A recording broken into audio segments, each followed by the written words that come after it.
তো হ্যালো বন্ধুরা, চলে এলাম আজকে একটি নতুন ক্লাসের টপিকস নিয়ে। বন্ধুরা, আজকে কিন্তু আমরা দশম শ্রেণীর গণিত বইয়ের কিন্তু অনুপাত অনুপাত এই চ্যাপ্টারটি থেকে কিন্তু আমরা এই যে 3-এর দাগের 1, 2 এবং 4-এর দাগের 1, 2 এই 4টি অঙ্ক কিন্তু তোমাদের সঙ্গে কিন্তু সমাধান করব। তো বন্ধুরা, তোমরা কিন্তু খুব শীঘ্রই কিন্তু এগুলো তোমরা প্র্যাকটিস করে নাও, কারণ তোমাদের আর কিছুদিন বাদে কিন্তু স্কুলের টেস্ট পরীক্ষা রয়েছে।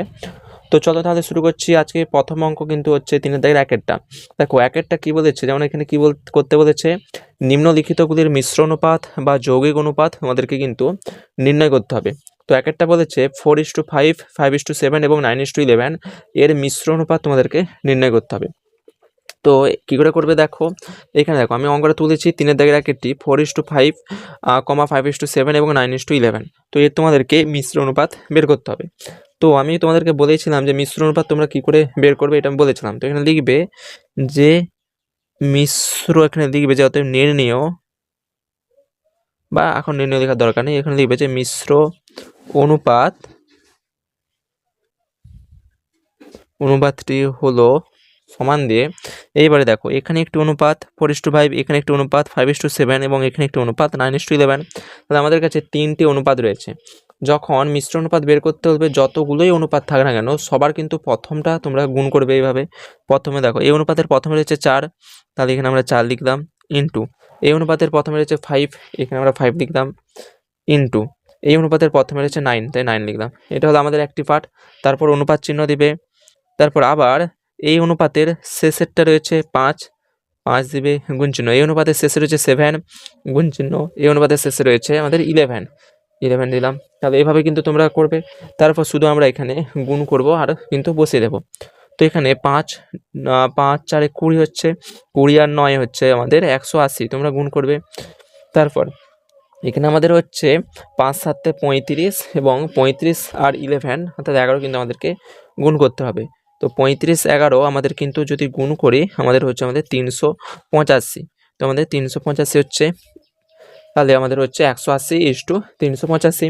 তো এইবারে আমরা কিন্তু এটাকে একটু কাটাকুটি করতেই পারি। দেখো এর শেষে 5 রয়েছে আর এর শেষে রয়েছে 180। তো এটা আমরা কি করে করব, দেখো আমরা কি করছি 5 দিয়ে কিন্তু করে দিচ্ছি। তো এখানে দেখো, তো 5 দিয়ে যদি এটাকে কাটি আমাদের হবে 15 6 30। দেখো মুখে মুখে না পারলে তোমরা এখানে পাশে ভাগ করে দেখতে পারো। আমি করে দিচ্ছি তোমাদেরকে। 180কে 5 দিয়ে করছি, 5 3 15 বিয়োগ করলে 3 0 5 6 30, তাহলে আমাদের হচ্ছে 36। আবার 385কে যদি আমরা 5 দিয়ে করি, তাহলে আমরা রাফে করবো, আমি এখানে দেখে দিচ্ছি। 5 7 35 বিয়োগ করলে 3, আর এখানে 5 5 7 35, তাহলে আমাদের হচ্ছে 77। এটা হচ্ছে, আর দেখো এটাকে কিন্তু আমরা করতে পারবো না, তাহলে আমাদের অ্যান্সার হচ্ছে 36:77। দেখো তোমরা যদি না মনে মনে দেখো কত দিয়ে নামটা রাখবে, কত দিয়ে কী করবে, এত সব যদি না বুঝতে পারো, তখন কিন্তু আরেকটা শর্টকাট নাম আমি তোমাদেরকে পাশে দেখিয়ে দিচ্ছি। তোমরা এইভাবে কিন্তু অঙ্কটা প্রথমে করে নিতে পারো। এইটা হচ্ছে ফুল মানে বলতে পারো বিষয়টা। এবারে যে দেখো যদি তোমরা এভাবে না করতে পারো তখন কী করবে, হয় তোমরা এইভাবে মুখে মুখে মানে নামটাদেরকে অনুপাত হিসাবে করবে, অথবা তোমরা দেখো এইভাবে করবে। এই পুরো প্রথমের অনুপাতটাকে এইভাবে তুলবে, প্রথমে 4 5 9 এই যে ইন্টু দিয়ে, তারপর অনুপাতের বদলে আমরা একটা লাইন টানলাম। আমি তোমাদেরকে আগে কিন্তু সব বুঝিয়েছি। তারপর 5 7 11কে নিচে এইভাবে লিখবো। তাহলে এখানে 5 5 কেটে গেল। তাহলে আমাদের উপরে হচ্ছে 5 9 45, নিচে হচ্ছে আমাদের 77। সরি, এখানে 4 আছে 9 আছে, তাই বলি এখানে অ্যান্সার মিলছে না কেন। 36, 4 9 36, আর 36/77।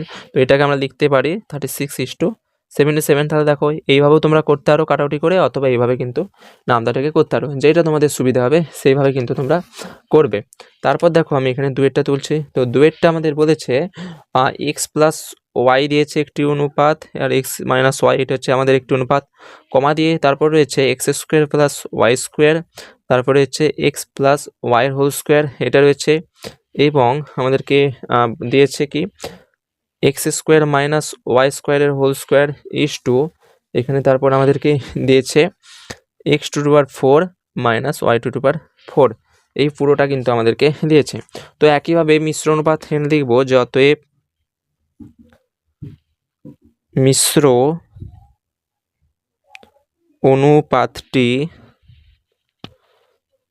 হলো, তো এখানে সমান দিবে আগের মতোই, এইবারে দেখো সবগুলোনের প্রথমটাকে কিন্তু আমাকে নিতে হবে। দেখো এই অনুপাতের প্রথমে রয়েছে এক্স প্লাস ওয়াই, নিলাম এক্স প্লাস ওয়াই ইন্টু এই অনুপাতের প্রথমে রয়েছে x square plus y square, নিলাম x square plus y square. এই অনুপাতের প্রথমে রয়েছে x square minus y square into দিয়ে x square minus y square তার হোল স্কোয়ার। এটা হলো আমাদের একটি। আবার তারপর অনুপাত চিহ্ন দিবে, এইভাবে দেবে। তারপর দেখো শেষগুলো দেখো এই অনুপাতের শেষে রয়েছে এক্স মাইনাস ওয়াই, দিলে এক্স মাইনাস ওয়াই ইন্টু এই অনুপাতের শেষে রয়েছে দেখো x plus y whole square দিলাম, তারপর ইন্টু দিয়ে এই অনুপাতের শেষে রয়েছে x to power four minus y to power four. তো এইভাবে কিন্তু তোমরা পুরোটা তুলবে। এইবারে আমাদেরকে কি করতে হবে, দেখো এখানে আমি তোমাদেরকে এটা কিন্তু কাট আউটের ভিত্তিতে কিন্তু করে দেখাচ্ছি। তোমরা এইভাবে এই যে আমি এইভাবে করেছিলাম তোমাদেরকে নামটা রেখে, আমি তোমাদেরকে এই অঙ্কটা এই কাট আউটের ভিত্তিতে তোমাদেরকে করে দেখাচ্ছি। দেখো এইবারে এই অনুপাতের প্রথমে রয়েছে এই পুরো টার্মটা, তো এখানে আমি এবার একটা পুরো লাইন টানলাম, এই পুরোটাকে আমি উপরে লিখছি x plus y x square plus y square, তোমরা চাইলে গুণ চিহ্ন দিতেও পারো নাও দিতে পারো, x square minus y square তার হোল স্কোয়ার। আর তারপর পরেরটাকে নিচে লিখছি x minus y x plus y whole square x to power four y to power four. তো এভাবে তোমরা কিন্তু এখানে লিখবে। তারপর আমাদেরকে দেখো এখানে কিন্তু একটি সূত্র তোমাদেরকে জানতে হবে, সেটা আমি পাশে লিখছি। যদি x square minus y square থাকে হয়ে যাবে x plus y into x minus y. এটা হচ্ছে আমাদের একটি সূত্র। যদি এইভাবে স্কোয়ার টার্ম থাকে তারপর বিয়োগ হিসেবে থাকে তাহলে কিন্তু আমাদের হয়ে যাবে এক্স প্লাস ওয়াই ইন্টু আমাদের হয়ে যায় এক্স মাইনাস ওয়াই। তো দেখো এখানে আমরা কি করব, এটা তোমরা এখানে দেখো। তো এখানে দেখো এই যে দেখতে পাচ্ছ x square minus y square হিসাবে রয়েছে, তো এটাকে আমরা একটু সাজিয়ে নিচ্ছি। সমান দিলাম, লাইন টানলাম।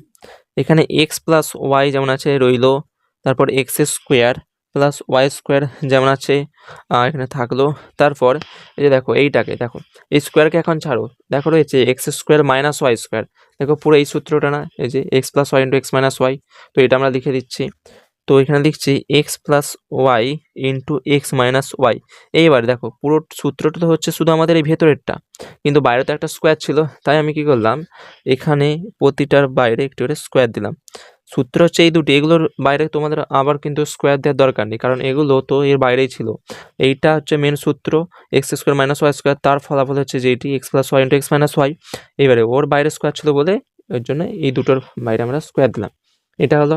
তারপর এখানে যা আছে তুলো এক্স মাইনাস ওয়াই, তারপর এখানে আছে এক্স প্লাস ওয়াইয়ের হোল স্কোয়ার এবারে এখানে রয়েছে দেখো এক্স টু পাওয়ার ফোর এবং রয়েছে minus y to power four. তো দেখো এটাকেও কিন্তু আমরা এইভাবে লিখতেই পারি এক্স স্কোয়ার হোল স্কোয়ার, এখানে আমি এইভাবে লিখছি। এই চারকে আমরা এইভাবে লিখতেই পারি, দেখো দুই দুগুণে সেই গুণ করে চারই হবে, মাইনাস ওয়াই স্কোয়ারের হোল স্কোয়ার এইভাবে আমরা লিখতে পারি।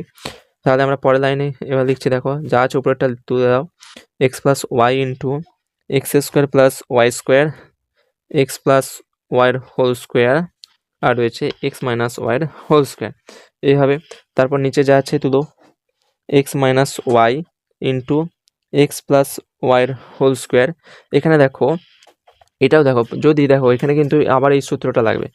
দেখো এই সূত্র অনুযায়ী কি, যে দেখো যদি কোনো একটা চল তার মাথায় যদি স্কোয়ার থাকে, আবার কোনো একটা চল তার মাথায় যদি স্কোয়ার থাকে, তখন সূত্র অনুযায়ী যে চল দুটির যোগফল একবার হবে আর চল দুটির বিয়োগফল একবার হবে, এটি সূত্র। দেখো এখানেও দেখো এখানে একটি পুরোটা চল ধরো এক্স স্কোয়ারকে, চল রয়েছে তার বাইরে স্কোয়ার রয়েছে, আবার বিয়োগ চিহ্ন দিয়ে পুরো এর সাথে মিল দেখো চল রয়েছে তার মাথায় স্কোয়ার, এখানে দেখো একটি চল রয়েছে পুরো এক্স স্কোয়ারকে আমরা একটা চল হিসাবে ধরছি, তার বাইরে স্কোয়ার রয়েছে, আবার বিয়োগ চিহ্ন দিয়েছি, দেখো বিয়োগ চিহ্ন দিয়েছি, আবার ওয়াই স্কোয়ার লিখেছি, এর পুরোটাকে একটা চল ধরো তার উপরে আবার স্কোয়ার দেখো। হ্যাঁ, তখন কিন্তু আমরা এইভাবে লিখতে পারি যে দুটো চলের যোগফল আর দুটো চলের বিয়োগফল, এভাবে লিখতে পারি। চল দুটো হচ্ছে এক্স স্কোয়ার ওয়াই স্কোয়ার, এই সূত্র অনুযায়ী দুটো চলের যোগফল দুটো চলের বিয়োগফল, এই দেখো দুটো চলের যোগফল দুটো চলের বিয়োগফল। এভাবে কিন্তু আমরা এখানে কিন্তু খুব ইজিলি কিন্তু লিখতে পারি। এবারে তোমরা দেখো উপর নিচে কী কাটাকুটি যাচ্ছে। এখানে দেখো এক্স প্লাস ওয়াই, এখানে x plus y whole square, এটা কেটে গেল। এবারে নিচে দেখো x square plus y square, এটা তোমরা কেটে দিলে। এইবারে আমাদের উপরে শুধু পড়ে রয়েছে এক্স মাইনাস ওয়াইয়ের হোল স্কোয়ার আর নিচে আমাদের এক্স মাইনাস ওয়াই। তো দেখো আমাদেরকে আরেকটা লাইন কিন্তু করতে হবে, এখানে আরেকটা সূত্র এই সূত্রটা অনুযায়ী এইটার বদলে আমরা কিন্তু বসাতে হবে। তো আবার সমান দিলাম, এখানে দেখো রয়ে যাচ্ছে এক্স প্লাস ওয়াই আর হচ্ছে x minus y whole square থাকছে, এখানে থাকছে এক্স মাইনাস ওয়াই, এখানে থাকছে x square minus y square, যার সূত্র হচ্ছে x plus y into x minus y, এই যে এই সূত্রটা।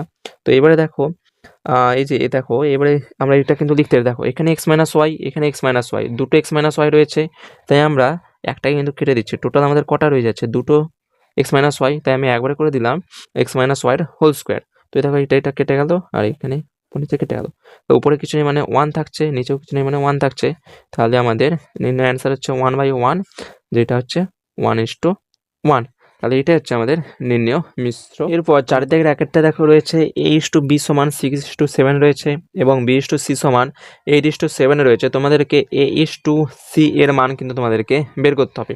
তো আমি কি করছি, এই A:B সমান যে 6:7 রয়েছে এটাকে আমরা 1 নম্বর দিলাম নাম, B:C সমান 8:7 রয়েছে এটাকে আমরা 2 নম্বর নাম দিলাম।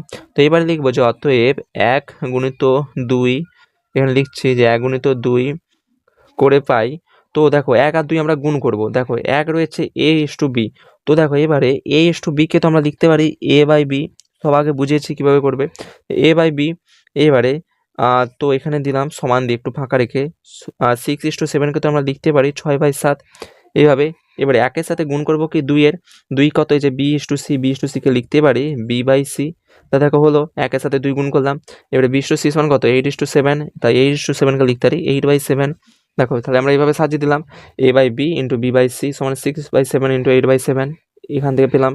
তো এবারে দেখো কাটাকুটি করো, এখানে B কাটলো, হলো, তাহলে আমাদের পড়ে থাকছে কি উপরে A নিচে C সমান, উপরে হচ্ছে 8×6 48, 7×7 49, তাহলে আমাদের এবারে A/C কে লিখতে পারি A:7, 48/49 কে লিখতে পারি 48:49, তাহলে খুব ইজিলি কিন্তু আমরা এখানে এইভাবে কিন্তু A:C এর মান কিন্তু আমরা বের করতে পারবো। তার পরের অঙ্কটা দেখো দুয়েরটা তোমরা একটু নিজেরা ট্রাই করো, না পারলে দেখো। তো দুয়েরটা রয়েছে A:B সমান 2:3, B:C সমান 4:5 হলে তোমাদেরকে বের করতে বলেছে, আচ্ছা 6:Dও দিয়েছে 6:7, তোমাদেরকে A:D তোমাদেরকে বের করতে বলেছে। এক্ষেত্রে ঠিক একইভাবে কিন্তু হবে, এটাও কিন্তু খুব ইজি, দেখো কিভাবে করবে। তো এইভাবে তোমরা তুললে, এরপর প্রথমটাকে 1 নাম্বার দিলে, দ্বিতীয়টাকে 2 নাম্বার, তৃতীয়টাকে 3 নাম্বার, এটা তো বের করতে হবে, তাই কিছু দিলাম না। তো একইভাবে তোমরা দেখো এটা তোমরা, আচ্ছা তোমাদেরকে দেখো হয়তো অনেকে এই প্রথমটা বুঝতে পারলো না, তাদের ক্ষেত্রে বলি। তো এভাবে এখন নাম দেওয়ার দরকার নেই। তো দেখো এই A:B কে আমরা কিন্তু এইভাবে লিখতে পারি যে A/B সমান 2/3 লিখতে পারি। আবার এই যে B/C কে আমরা লিখতে পারি B/C সমান 4/5। আবার C:D কে আমরা এইভাবে লিখতে পারি C/D সমান 6/7, যে রয়েছে। তো তোমরা এইভাবে তীরচিহ্ন দিয়ে করবে না, তোমরা এইভাবে লিখলে A:B সমান 2:3, তারপরেই লিখবে যে লিখে তারপর তোমরা এটা দিবে, আবার এটা করবে B:C সমান 4:5, পরে আবার দিবে, তারপর আবার এই যে এইভাবে করে তুলে দেবে। তারপর তোমরা এইভাবে 1 নম্বর 2 নম্বর 3 নম্বর নাম দেবে, আমি এখানে দিচ্ছি 1 নম্বর 2 নম্বর 3 নম্বর। তোমরা আগেটা এইভাবেই করতে পারো যদি না বুঝতে পারো। তো দেখো এবারে আমরা একইভাবে 1 × 2 × 3 তিনটে আমরা গুণ করব, তাহলে করে পাই। তো প্রথমে আমরা ধ্রুবক পদগুলো গুণ করছি, মানে এই সাইডে A/B, যে B/C যেগুলো রয়েছে ওদেরকে গুণ করছি, তাহলে এবার লিখলাম A/B ইন্টু তারপরে যে B/C ইন্টু তারপরে যে C/D, এভাবে লিখলাম। তারপর সংখ্যাগুলো গুণ করি 2/3 ইন্টু তারপর 4/5 ইন্টু এখানে 6/7, এইভাবে। এবারে দেখো কোনটা কাটাকুটি হচ্ছে, এখানে B কাটলো উপর নিচে, C কেটে গেল, তাহলে আমাদের এখানে থাকছে কত, উপরে A নিচে D। এবার এখানে কিছু কাটাকুটি যাচ্ছে নাকি, দেখো 3 2 6 হচ্ছে, আর উপর নিচে কিছু তো কাটছে না, এখানে থাকছে 4 2 8, 8 2 16, নিচে 7 5 35, তাহলে A/D কে লিখতে পারি A:D, 16/35 কে লিখতে পারি 16:, এবার অনুপাত হিসেবে লিখতে পারি, তাহলে আমাদের নির্ণয় A:D হচ্ছে 16:35, এভাবে কিন্তু তোমরা ইজিলি